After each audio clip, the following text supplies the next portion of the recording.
이 시간 이렇게 인사했으면 좋겠습니다. 함께 예배함이 기쁨입니다. 함께 예배함이 기쁨입니다. 그리고 한 번 더 인사했으면 좋겠습니다. 해피 마더스 데이. Happy Mother's Day. 네, 모든 어머님들 축하드립니다. 너무 고생하셨고, 하나님께서는 사람을 통해서 역사하시기에 어머니라는 그런 부분을 남겨두신 것 같아요. 그래서 많은 자녀를 주님께서 하실 수 있지만 하나님은 사람을 통해서 역사하시기에 그 어머니를 통해서 그런 많은 자녀들을 양육케 하시고 기도케 하시고 말씀을 가르치게 하신 것 같습니다. 지금 이 시간 모든 어머님들을 위해서 우리 축복하는 시간 가졌으면 좋겠습니다. 저희 어머님의 넓은 사랑 찬양하시겠습니다.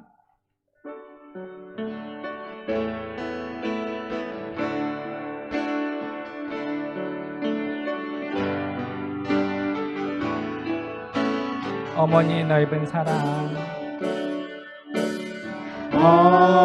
어머니의 넓은 사랑, 귀하고도 귀하다. 그 사랑이 언제든지 나를 감싸줍니다. 내가 올 때 어머니는 주께 기도드리고, 내가 기뻐 웃을 때에 찬송 부르십니다. 아침 저녁 읽으신 아침 저녁 읽으시던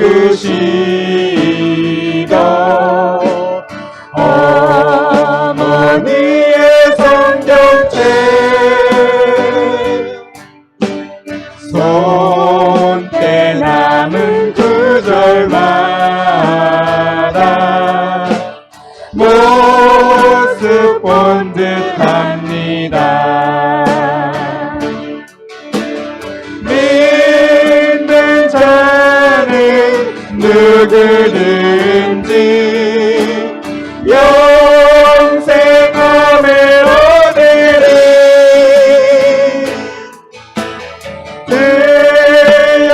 들려주신 귀한 말씀 이제 힘이 됩니다.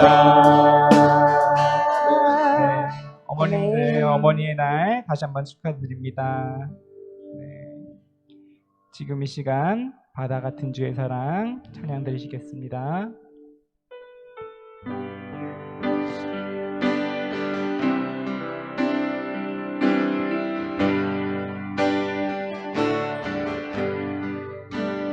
바다 같은 주의 사랑 내 맘속에 넘치네. 생명의 주를 위해 보여 흘려 주셨네. 영원하신 주의 사랑 어찌 우리 잊으리. 생명 주신 주님만을 영원히 찬양하리. 주목박힌 언덕 위에 생명의 문 열렸네. 깊고 넓은 은혜의 샘 강과 같이 흐르고, 하나님의 자비하심 이 땅 위에 영광의 왕 주님 예수 세상 죄 구속했네 생명의 주 나를 위해 보배 피를 쏟을 때 바다 같은 주의 사랑 주의 답이 넘치네 그 사랑 누가 잊으리 그 찬양 누가 멈추리 주의 사랑 주의 답이 영원히 영원하신 주의 사랑 영원하신 주의 사랑 어찌 우리 잊으리 생명 주신 주님만을 영원히 내 손을 주께 높이 듭니다 내 손을 주께 높이 듭니다 내 찬양 받으실 주님 내 마음을 주께 활짝 엽니다. 내 맘을 주께 활짝 엽니다 내 찬양 우리 한 번 더 고백할까요? 내 손을 주께 높이 듭니다. 내 손을 주께 높이 듭니다 내 찬양 받으실 주님 내 마음을 주께 활짝 엽니다. 내 맘을 주께 활짝 엽니다 내 찬양 받으실 주님 슬픔 대신 일하길 슬픔 대신 일하길 죄 대신 화관을 근심 대신 찬송을 찬송의 옷 내 손을 주께 높이 듭니다. 내 손을 주께 높이 듭니다 내 찬양 받으실 주님 내 마음을 주께 활짝 엽니다. 내 맘을 주께 활짝 엽니다 내 찬양 받으실 주님 슬픔 대신 일하길 슬픔 대신 일하길 죄 대신 화관을 근심 대신 찬송을 찬송의 옷을 슬픔 대신 일하길 슬픔 대신 일하길 죄 대신 화관을 근심 대신 찬송을 찬송 우리 마지막으로 고백해볼까요? 슬픔 대신 화관을 슬픔 대신 일하길 죄 대신 화관을 근심 대신 찬송을 찬송의 옷을 주셨네 아멘.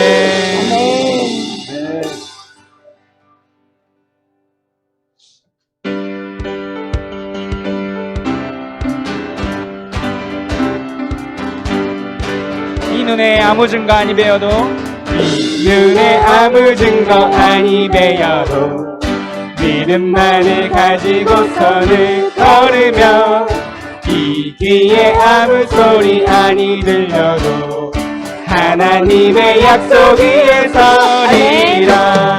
걸어가세 믿음 위에 서서 나가세 의심 버리고 걸어가세 믿음 위에 서서 눈 가기에 아무 증거 이 눈에 아무 증거 아니 배워도 이 눈에 아무 증거 아니 배워도 믿음만을 가지고서는 걸으며 이 귀에 아무 소리 아니 들려도 하나님의 약속 위에 서리라.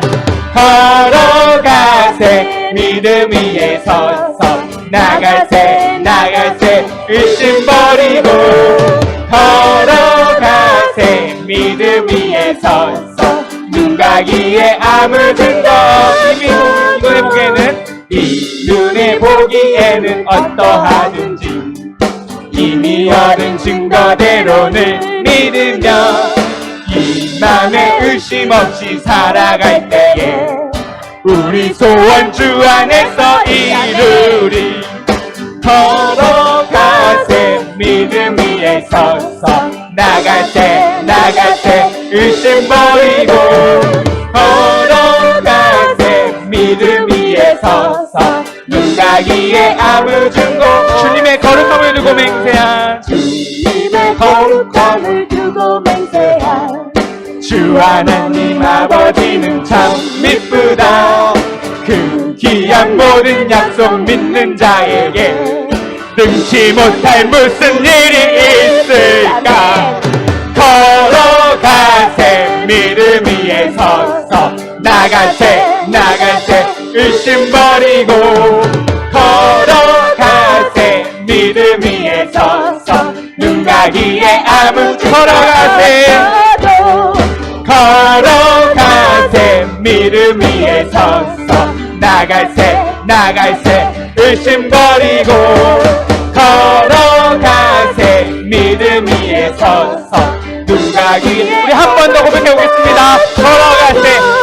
걸어가세 믿음 위에 서서 나가세 의심 버리고 걸어가세 믿음 위에 서서 눈 가기에 아무 새벽부터 우리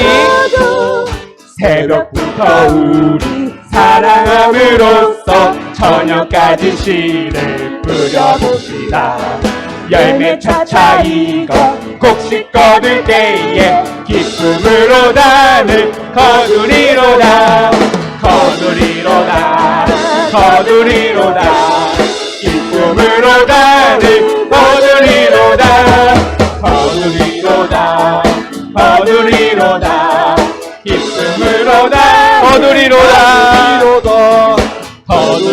다 거두리로다. 기쁨으로 단을 거두리로다. 기쁨으로 마지막으로 고백하겠습니다. 거두리로다.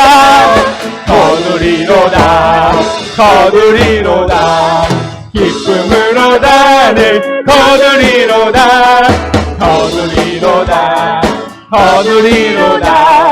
기쁨으로 단을 거두리로다.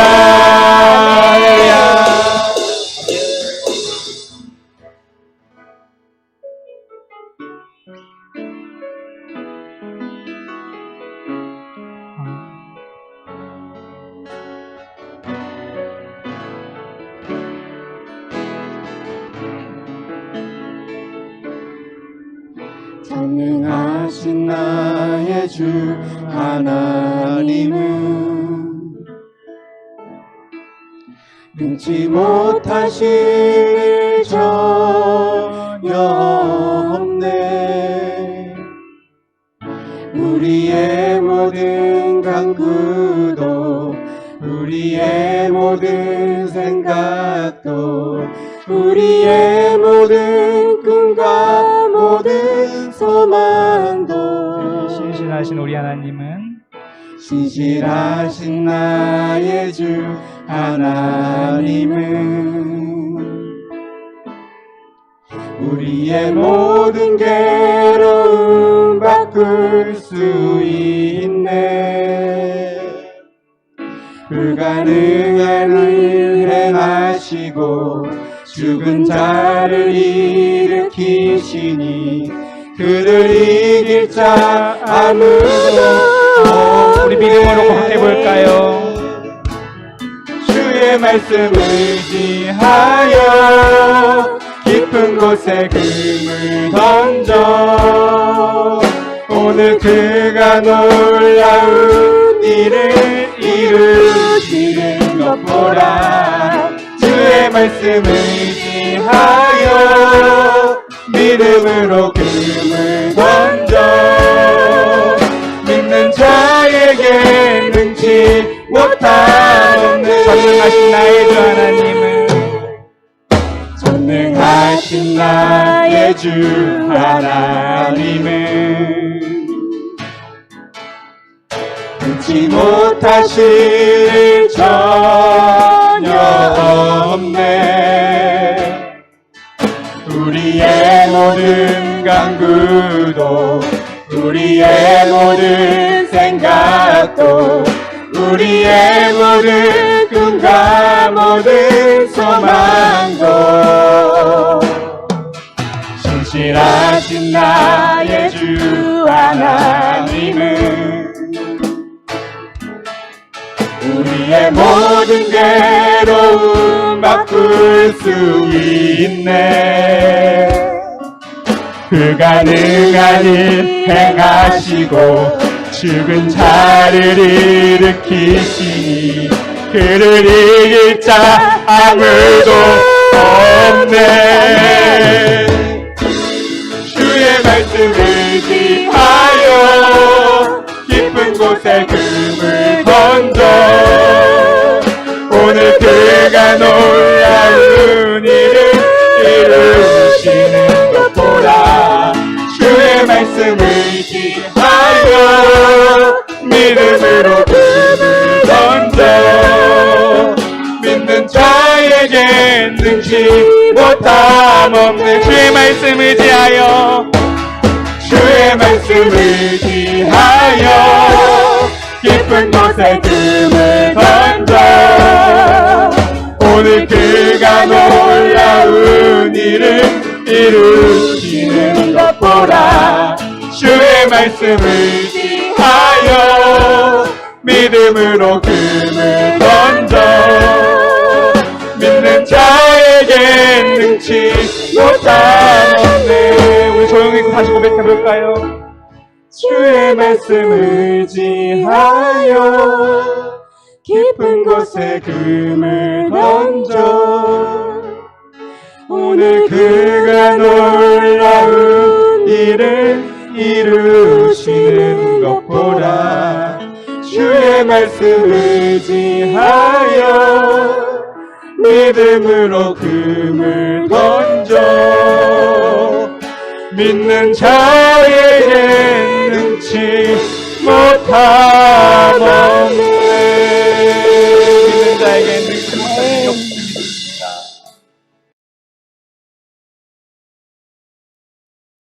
제가 미국에 와서 첫 1년 동안은 참 이런저런 일을 많이 했던 것 같아요. 그리고 1년이 지날 때쯤에 이렇게 하면 안 되겠고 내 사업을 좀 해봐야겠다라고 해서 제가 첫 번 비즈니스를 열게 되었는데 그것이 바로 세탁소였습니다. 평생을 빨래 한번 안 해보다가 세탁소를 하려고 했더니 뭐 걱정이 이만저만이 아닌 거예요. 그래서 전주인에게 인수인계를 받으면서 그분께 일을 좀 배우기로 했습니다. 그런데 이분이 일을 가르쳐 주시면서 가장 먼저 가르쳐 주시는 게 고객의 이름을 외우라는 거예요. 고객이 올 때에 그냥 반겨 맞아줘도 좋지만 그 사람의 이름을 부르면서 반겨 맞아주면 훨씬 그분이 더 좋아하고 또 점점 가까운 사이가 된다는 것이죠. 그러니까 저는 사람의 이름을 잘 기억 못하는데 그때부터 이제 공부를 하기 시작했어요. 옆에서 있다가 손님이 오시면 그분의 특징을 적고 이름을 쓰고 나중에는 그분의 이름뿐만이 아니라 가족의 이름까지 배우자 또 자녀들의 이름까지 또 적어서 일부러 기억을 하고 또 더 나아가서는 이제 그들이 데리고 오는 반려동물이 있지 않습니까? 동물들까지 이름을 적어서 오면 인사를 하면서 아유 남편 잘 있냐, 아내 잘 있냐, 아이들은 잘 있냐, 왜 요즘 반려동물 데려오지 않냐, 어디 아프냐, 뭐 이렇게 하면 너무 좋아하는 거예요. 그러니까 이름을 불러주니까 너무 좋아하고 이 가깝게 되다 보니까 일하면서 생기는 작은 실수나 잘못들은 그냥 너그럽게 넘어가게 되더라고요. 가까워지고 또 이제 비즈니스적인 일뿐만이 아니라 개인적으로도 서로 이야기하고 친구가 되는 그러한 일이 있었습니다. 이름을 불러준다는 것은 굉장히 의미가 있더라고요. 또 서로 이름을 주고받는다는 것은 그 마음 가운데는 친구가 되고 싶다는 것이죠. 가까워지고 싶다는 거예요. 사람이 제일 먼저 만나면 그래서 이름을 서로 나누지 않습니까? 근데 성경을 보면 놀라운 것은 하나님도 우리에게 그분의 당신의 이름을 알려주시더라고요. 모세를 통해서 우리에게 이름을 알려주셨어요. 그 이름이 무엇입니까? 여호와라는 것입니다. 이게 내 이름이야 이렇게 말해 주시더라고요. 내 이름 뭔지 알아? 내 이름 여호와야. 근데 이 여호와란 이름의 뜻은 참 의미가 깊은 것 같아요. 그 이름의 뜻은 나 스스로 있는 자, 스스로 계신 자라는 뜻이죠.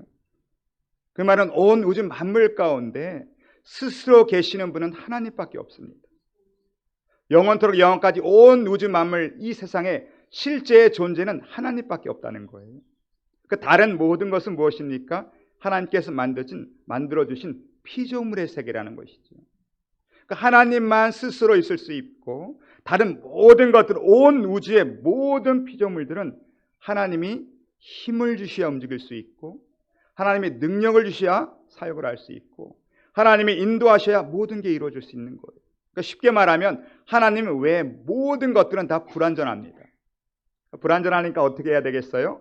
서로 돕고 힘을 합치고 같이 손을 잡을 때 우리는 살아갈 수 있는 거예요.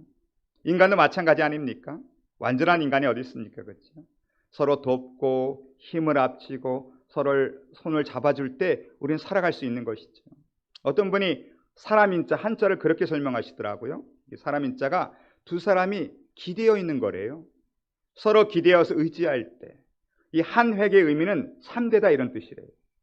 다른 한 획의 의미는 올바르다 이런 뜻이래요.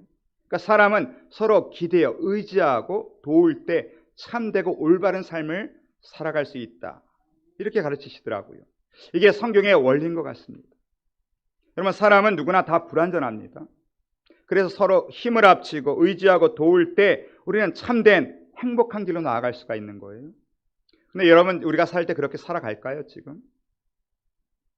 저는 인터넷에서 사람들이 미국을 부르는 별칭이 있다는 걸 얼마 전에 알았어요. 미국을 가리켜 많은 사람들이 천조국이라고 이렇게 부르더라고요. 천조국.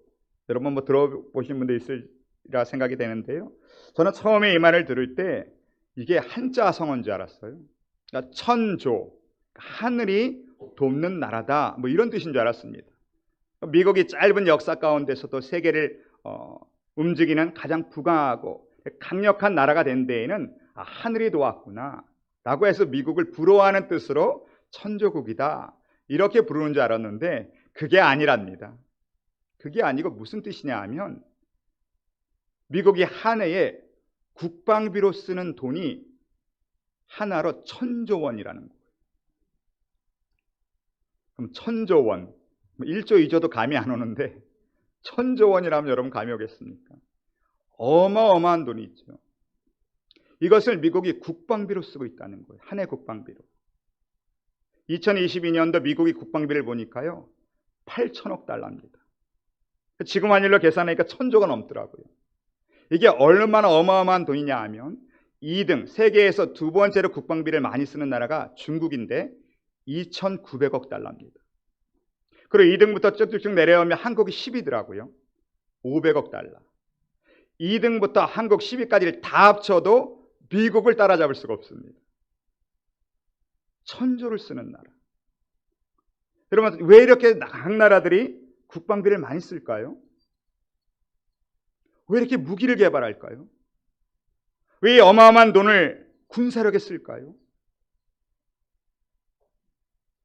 남보다 강해지고 싶어서 그렇죠. 남을 공격하려고 그러는 거죠. 남을 죽이고 승리하려고 하는 거 아닙니까? 미국이 천조라는 이 어마어마한 돈을 무기 개발에 쓴다는 거예요. 남을 공격하는데, 남을 때리는 데 쓴다는 거예요. 만약 이 천조를 여러분 남을 돕는 데 쓴다고 생각해 보십시오. 수많은 나라가 어마어마한 국방비를 무기 개발이 아니라 힘없는 나라를 도와주고 죽어가는 나라를 살리고 약한 나라를 손을 잡아주는데 만약 1000조, 2000조를 거기다 쓴다고 생각해 보십시오. 그러면 평화가 오지 않을까요? 미국이 1000조를 만약 그런 데 쓰면 천조국이 아니라 천국이라고 생각하지 않을까요? 너무나 안타까운 것은 수많은 사람들이 서로 의지하고 돕고 힘을 합치고 그렇게 살아가는 게 아니라 남을 다스리기 위해서, 짓밟기 위해서, 그래서 그 많은 것들을 쓴다는 것이죠. 그러니까 천국이, 평화가 이루어질 수가 없어요. 왜냐하면 하나님의 방법이 아니기 때문에. 이번 교회도 마찬가지 아닙니까? 교회 완전한 사람이 어디 있습니까? 그죠? 다 불완전합니다. 목사도 그렇고 다 불완전합니다. 어느 한 사람이 교회를 이끌어가는 게 아니래요. 서로가 힘을 합치고 도와주고 손을 잡을 때 교회에 평화가 임하고 행복이 임하고 하나님의 인도하심이 나타나는 게 교회입니다. 가정도 마찬가지입니다. 이런 가정이 누가 완벽한 사람이 있습니까? 아내라고 완벽합니까? 남편이라고 완벽합니까? 뭐 자녀라고 완벽합니까? 오늘 어머니 날이라고 해서 우리가 어머니 은혜 노래도 부르고 어머니 은혜 감사하는데, 여러분 어머니를 왜 존경하고 사랑하십니까? 우리 어머니가 완벽하십니까? 아니요, 우리 어머니가 완벽하지 않아요. 우리 어머니도 불완전하신 분이고 부족한 분입니다. 나를 낳아주시고 나를 위해 희생하시고 길러주시고 나를 위해서 지금도 눈물로 기도해 주시니까 그게 감사한 거 아닙니까? 그렇게 어머니께 감사하고 또 부족한 자식이지만 어머니가 사랑해 주시고 그러면 가정이 천국이 되는 거예요. 신앙도 마찬가지입니다. 우리가 여기까지 오는 내 신앙이 내 노력으로 왔을까요? 그렇지 않습니다. 누군가 나를 붙잡아 줬습니다. 누군가 나를 인도해 줬습니다. 누군가 나를 위해서 기도해 줬습니다. 누군가 나를 섬겨 줬습니다. 그래서 내 신앙이 지금 여기까지 온 거예요. 어느 누구도 교만할 수가 없습니다. 어느 누구 내 스스로 신앙도 삶도 여기까지 올 수 없다는 거예요. 오늘 본문을 보면 사울이 바울이 되는 과정 가운데 있어요. 사울이 바울이 되는데도 바울 스스로 되는 게 아니라 수많은 사람들의 희생이 필요했어요. 스데반의 죽음이 필요했습니다. 아나니아의 섬김이 필요했습니다. 오늘 바나바의 순종이 필요했습니다. 수많은 사람들이 돕고 협력하고 손을 잡아줘서 사울이 바울이 된다는 거예요. 그것이 부흥이고 그것이 천국입니다. 우리 23절 한번 같이 읽어볼까요? 23절 다 같이 시작. 예. 23절에 보면 여러 날이 지나매, 여기 여러 날이라는 것은 며칠 이런 의미가 아니라 원어의 뜻은 상당한 기간을 의미하는 거예요. 오랜 시간이 지나매 이런 뜻입니다. 많은 신학자들이 이 여러 날의 의미가 무엇인지를 많이 연구하고 계세요. 그런데 많은 신학자들이 또 말씀하시기를 이 여러 날 안에는 사울이 또 바울이 고백했던 아라비아의 3년이 포함되어 있을 것이라 이렇게 생각을 합니다.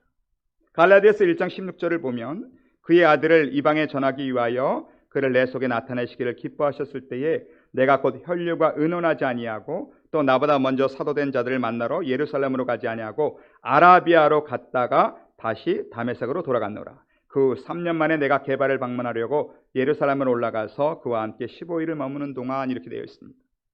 갈라디아서 1장에 보면 사도 사울이 예수님을 만나고 그가 아라비아로 갔다는 거예요. 그러니까 아라비아의 광야에 있다가 다메섹으로 들어온 그런 경험을 얘기하는데 그 후에 3년, 이 3년을 아라비아에서 보낸 3년이라고 생각하는 거예요. 그래서 일부 신학자들은 이 사울이 예수님을 만나고 아라비아로 가서 3년 동안 하나님과 주님과 훈련받다가 돌아와서 더 예수를 증거했다는 것이죠. 물론 여기에 반대하는 사람들 많이 있습니다. 근데 저는 이 주장에 참 신빙성이 있다고 봐요. 아무리 하나님께 뜨거운 열정으로 사역을 해도요, 열정만 갖고는 사역을 할 수가 없습니다. 특별히 사도 바울이 맡은 사역은 무엇입니까? 이방 땅에 예수 그리스도를 전하는 거예요. 이 일은 그냥 할 수 있는 일이 아니에요. 여러분, 예수님의 제자들도요, 예수님과 함께 먹고 자고 살면서 3년 반을 훈련했습니다. 그리고 성령 받고 뜨거운 열정으로 하나님의 일을 하는 거예요. 그러니까 열정만 갖고 하는 거 아니에요. 특별히 세계 선교를 감당하려고 하면 얼마나 많은 훈련이 필요하겠습니까? 하나님이, 주님이 사도 바울을 아라비아 광야로 인도하셨어요. 그리고 3년 동안 철저한 훈련. 어떤 훈련이겠습니까? 자기가 깨어지는 훈련입니다. 예수 믿고 은혜 받아도 자기가 깨어지는 데는 훈련이 필요해요. 3년 동안 아라비아 광야에서 자기가 깨어지고 부서지고 자기를 내려놓는 자기 부인의 훈련이 필요하다는 거예요. 신앙생활 하다가 내가 부인되지 않으면, 내가 깨지지 않으면 신앙생활을 감당해 나갈 수가 없습니다. 특별히 사도 바울이 사역에 있어서 그렇게 순교하기까지 수많은 어려움들을 어떻게 감당합니까? 철저한 자기 부인입니다. 하나님 앞에서 온전히 깨어지기 때문에, 부서졌기 때문에 그가 이 사명 감당할 수 있는 거예요. 하나님은 그냥 사람을 쓰지 않습니다. 다 광야로 불러서 철저하게 자기 부인의 훈련을 시킨 다음에 쓰십니다. 다윗도 그랬죠. 요셉도 그랬죠. 모세도 그랬죠. 엘리야도 그랬습니다. 이렇게 철저하게 자기를 부인하는 훈련을 시키고 나서 이 사람들이 예수를 증거하니까 능력이 나타나는 거예요. 내가 죽는 거예요. 내가 죽고 내 안에 사는 예수가 나타나니까 무엇을 말해도 능력이 나타나는 거예요. 우리가 말할 때 왜 능력이 안 나타납니까? 내가 안 죽었으니까. 내가 부인이 안 되니까, 내 소리가 나가니까 능력이 안 나타나는 거예요. 23절에 여러 날이 지나며 철저하게 훈련받고 내가 죽고 내 안에서 예수가 사는 그 능력으로 예수님을 증거하니까 유대인들이 막 돌아오기 시작하는 거예요. 그랬더니 23절 마지막에 보십시오. 사울을 죽이기로 유대인들이 공모하더니, 사도 바울의 핍박이 시작되는 겁니다. 여러 날 동안 그렇게 예수를 많이 전했다면 하나님의 칭찬과 상급이 임하면 얼마나 좋겠어요. 근데 사단의 역사가 먼저 온다는 거예요. 죽이려고 사단이 흔든다는 거예요. 24절에 보면 그 계교가 사울에게 알려지니라 그들이 그를 죽이려고 밤낮으로 성문까지 지키거늘. 25절 한번 같이 읽어볼까요? 25절 다 같이 시작.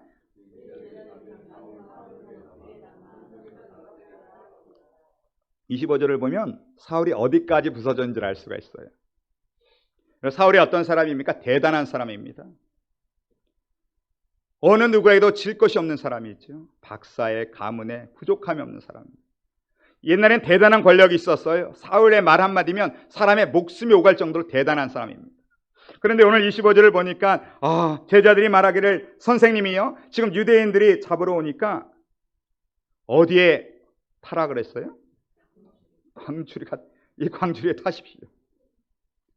성벽을 우리 손으로 줄에 매달아 이렇게 내려준다는 거예요.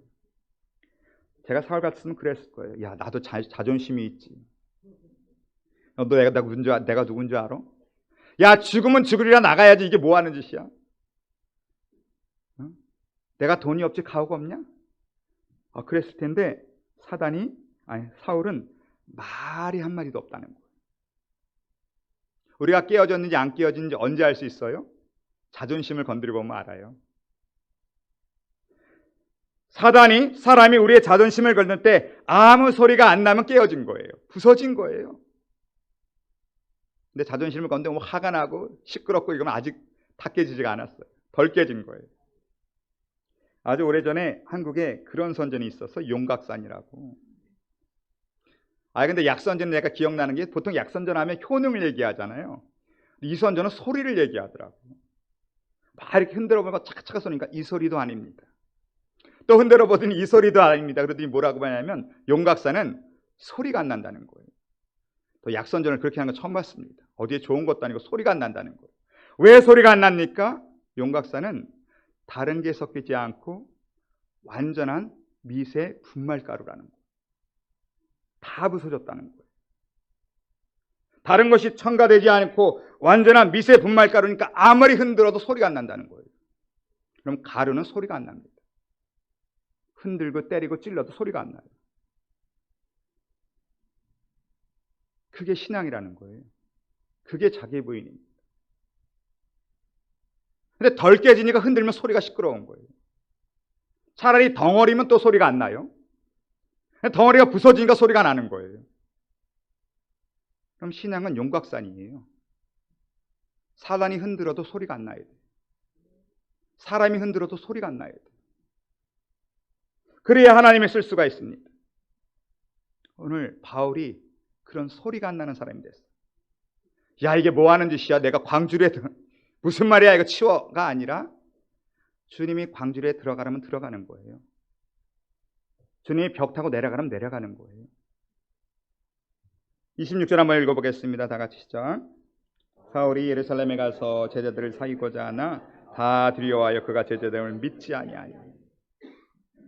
사도 바울이 변했는데 바울이 됐는데도 아무도 안 믿더라는 거예요.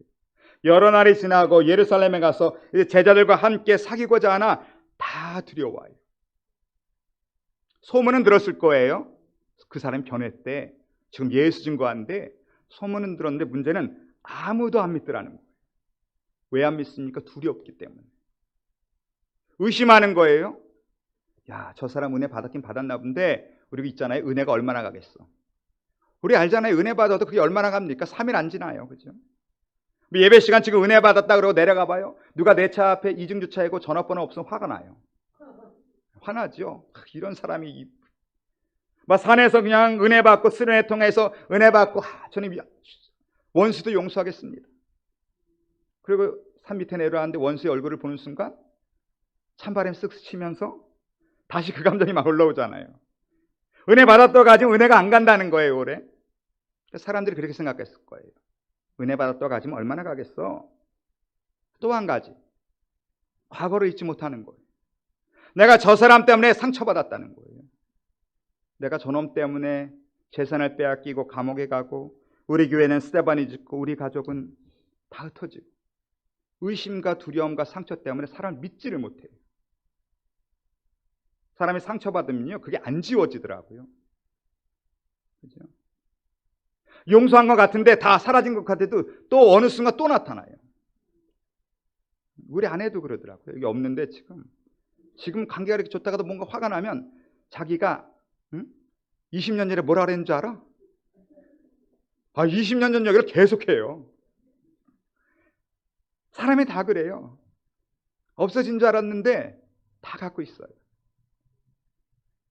모든 사람이 다 믿지 않아요. 다 두려워해요. 그러나 놀라운 것은 한 사람이 그를 믿어주고 그 사람을 인도해 준 사람이 있어요. 우리 27절 읽어보겠습니다. 다 같이 시작.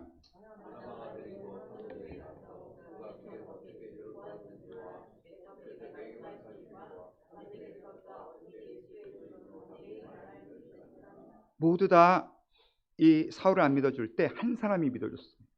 바나바예요. 모두가 그를 거부할 때 바나바가 데리고 손을 잡고 갔어요.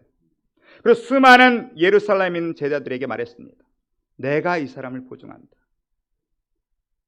야, 그런 놀랍게도 바나바의 말 한마디에 온 예루살렘의 제자가 그를 믿었다는 거예요.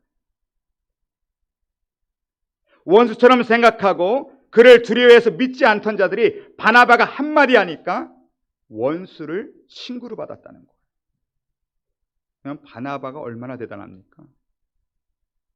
이게 영향력이라는 거예요. 어떻게 수많은 사람들이 그냥 바나바 선생님의 말 한마디, 바나바 선생님 말이면 맞지, 그 선생님 말하면 믿어야지, 원수지만 그 선생님이 말하면 친구로 받아야지. 이 바나바 선생님의 영향력 보십시오. 말 한마디의 힘. 이게 어디서 나옵니까? 바나바의 자기 부인에서 나오는 거예요. 성경은 사도행전 4장에 바나바를 처음 소개할 때 이렇게 설명합니다. 그가 밭이 있음에 팔아 그 값을 가지고 사도들의 발 앞에 두니라. 자기 재산을 팔았어요. 헌금을 하는데 사도들의 발 앞에 뒀다는 거예요. 이게 무슨 말입니까? 자기는 헌금하고 자기는 감추었다는 거예요. 요즘에 자기 재산 팔아서 집 팔아서 헌금하면 이렇게 할 수 있을까요? 그렇게 하기 힘들어요. 그죠? 내 모든 것을 헌금하면서 나를 감출 수 있을까요? 모든 것을 헌금하면서 오직 교회에 맡길 수 있을까요? 적어도 광고는 좀 해주세요. 저는 사역하면서 또 어떤 분들이 꼭 헌금하면서 목사님 절대 제 얘기하시면 안 됩니다. 근데 그걸 순수하게 다 믿었어요. 저는 말씀 안 드려서 시험 든 분들이 많이 계시더라고요. 근데 바나바는 자기를 부인했다는 거예요. 거기서 힘이 나오는 거예요. 많은 사람은 자기 자랑에서 능력이 나오는 줄 알아요. 자기를 과시할 때, 자기를 나타낼 때, 자기를 드러낼 때 힘이 있는 줄 알아요. 아니, 그렇지 않아요. 세상은 그럴 수 있죠. PR의 시대니까. 세상은 나를 나타내고 자랑해야 돼요. 그러나 하나님의 나라는, 교회는 나를 감출 때 능력이 나오는 거예요. 나를 숨길 때, 나를 드러내지 않을 때 바나바가 얼마나 위대합니까? 그죠? 재산을 팔아 헌금할 때도 자기를 감췄습니다. 나중에 시간이 지나서 바울을 안디옥교로 부른 사람도 바나바입니다. 그가 사역이 없을 때 우리 와서 함께하자. 자기가 다 만들어 놓은 거예요. 바울을 불러서 함께해도 흔들리지가 않아요. 나중에 성경에 나갈 때는 어떻게 합니까? 처음에는 성경에 보면 바나바와 바울이 이렇게 돼 있는데 조금 지나니까 바울과 바나바로 순서가 바뀌어버렸어요. 선교를 하면서 바울이 더 앞서 나가기 시작한 거예요. 그래도 조용했던 분이 바나바입니다. 내가 너를 어떻게 해줬는데, 내가 너를 위해서 얼마나 해줬는데가 아니라 조용히 축복할 수 있는 사람, 그를 밀어주고 함께 기뻐하고 자기를 나타내지 않는 그 사람이 바나바. 그러니까 능력이 나타나는 거예요. 이 바나바의 자기 부인이 사울을 바울로 만들었습니다. 28절에 보면 바나바의 그 말 한마디 때문에 모든 사람이 사울의 제자들과 함께 있어 예루살렘에 출입하며, 두려워서 밀어내던 사람들이 그 말 한마디에 함께 할 수 있는. 29절 30절 읽어보겠습니다. 다 같이 시작. 이게 말하며 빌러나니 그 사람들이 죽이려고 힘쓰거늘 형제들이 알고 가이사랴로 데리고 내려가서 다스로 보내기라. 바나바의 은혜를 입고 여러분 사울이 바울이 되어서 얼마나 열심히 일합니까? 헬라파 유대인이니까 함께 말하며 변론하니. 변론하다는 말은 목숨 걸고 이야기하는 뜻입니다. 이 은혜를 입고 이 사울은 바울이 되어서 목숨을 걸고 하나님의 일을 하고, 또 형제들은 그 유대인의 계교를 알고 가이사랴로 데리고 내려가서 다스로 보냅니다. 하나님과 도망가라는 거예요. 왜 하나님도 도망가라고 하시는지. 맞서 싸우면 얼마나 좋겠습니까? 그러나 신앙은 하나님이 가라 그러면 가고 서라 그러면 서는 거예요. 내가 가고 싶다고 하는 게 아니에요. 출애굽하고 가장 먼저 가르치는 게 그거 아닙니까? 불과 구름 기둥으로 하나님께서 가르치는 게 뭡니까? 내가 가라 그럴 땐 가야 되고 서라 할 땐 서는 거예요. 내가 아무리 가고 싶어도 눈앞에 그 목적지가 있어도요, 하나님이 서라 그러면 서야 돼요. 그 구름이 한 달, 1년 서 있어도 계속 서 있어야 돼요. 그냥 반대로 너무나 힘들고 지치고 다리가 아프고 더 이상 갈 수 없어도 구름이 가면 쫓아가야 돼요. 그게 신앙이에요. 그거 가르치는 거예요. 내가 열정이 있고 뜨겁고 열성이 있다고 해서 무조건 가서 싸우는 것도 아니에요. 하나님께서 순교하라면 순교하는 것이고 피하라면 피하는 것이고 옮기라면 옮기는 거. 그게 자기 부인이라는 거예요. 내 열심 내 열정 갖고 하는 게 아니에요. 하나님 말씀대로 순종하며 나아갈 때 그렇게 바나바 바울이 31절 보면 그리하여 그렇게 철저히 자기를 부인하고 순종하며 최선과 충성을 다할 때 어떤 일이 났습니까? 31절 같이 읽겠습니다. 다 같이 시작.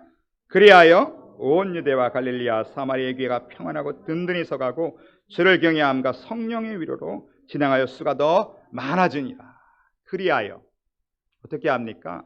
자기를 부인하고 하나님 앞에 최선과 충성을 다하는 겁니다. 내가 부인되고 소리가 나지 않을 때, 오직 예수의 소리만 날 때, 그때 어떤 일이 역사가 일어납니까? 교회가 평안하여 든든히 서가고. 하나님의 사역은 이렇게 하는 거예요. 그 후반전에 귀한 말씀이 있습니다. 성령의 위로. 우리가 하나님의 일을 할 때 가장 필요한 게 있다면 성령의 위로입니다. 어떤 분이 그런 말씀하시더라고요. 기계가 물을 내서 망가지는 게 아니라 기름칠을 안 하고 써서 망가지는 거래요. 우리가 하나님의 일을 할 때 성령의 기름칠이 필요합니다. 그냥 열정이 있다고 그냥 힘써 애써 하다가는 다 부서져요. 성령의 위로가 필요합니다. 우리 심령에도 너무나 많은 상처 아픔이 있어요. 성령의 위로가 필요합니다. 우리 가정에도 성령의 위로가 필요합니다. 하나님, 이 교회에도 성령의 위로가 필요하고 이 나라 민족에도 성령의 위로가 필요해요. 언제 성령의 위로가 우리 가운데 임하십니까? 주를 경외할 때, 하나님을 두려워할 때. 두렵다는 건 무서워 하나님이 아니라 하나님만을 사랑하는 거예요. 하나님 앞에서 나는 철저하게 부서지는 게 주를 경외하는 거예요. 내가 부서지고 나의 소리가 더 이상 안 나고 오직 하나님의 소리만이 울릴 때, 그렇게 주를 경외할 때 우리 가운데는 성령의 위로가 임하는 줄로 믿습니다. 그 위로 때문에 우리가 할 수 있는 거예요. 그 위로 때문에 우리가 앞서 나갈 수 있습니다. 이 위로가 없으면 우리는 다 쓰러질 거예요. 31절 마지막에 주를 경외함과 성령의 위로로 진행하여 수가 더 많아지더라. 성도의 수가 많아지더라. 단순히 숫자만을 의미하지 않겠죠. 진정한 부흥은 이렇게 온다는 거예요. 말씀을 마치겠습니다. 그럼 우리의 능력은 어디서 나옵니까? 나는 죽고 내 안에 예수가 살아 계실 때 예수의 능력이 나타나는 거예요. 나를 과시하거나 나를 내세우거나 나타날 때 나의 능력이 나타나는 것이 아니라 나를 철저히 부인할 때, 그때 오히려 더 큰 능력이 나타난다는 것입니다. 바나바처럼 바울처럼 우리 자기를 부인하고 서로 도우십시오. 손을 잡으십시오. 협력하십시오. 서로를 섬기고 위로할 때 우리 가운데 하나님의 나라가 임한다는 것입니다. 우리 모두 성령의 위로가 필요합니다. 오늘 하나님 말씀처럼 하나님을 경외할 때, 하나님을 섬기며 그 앞에서 철저히 낮아질 때 하나님께서 우리를 불쌍히 여기시고 성령의 위로로 우리 마음을 위로하시고 우리 가정을 치유하시고 이 교회를 붙들어 주셔서 참된 부흥이 임하는 우리 모두가 되시길 주님의 이름으로 축원합니다. 기도하겠습니다.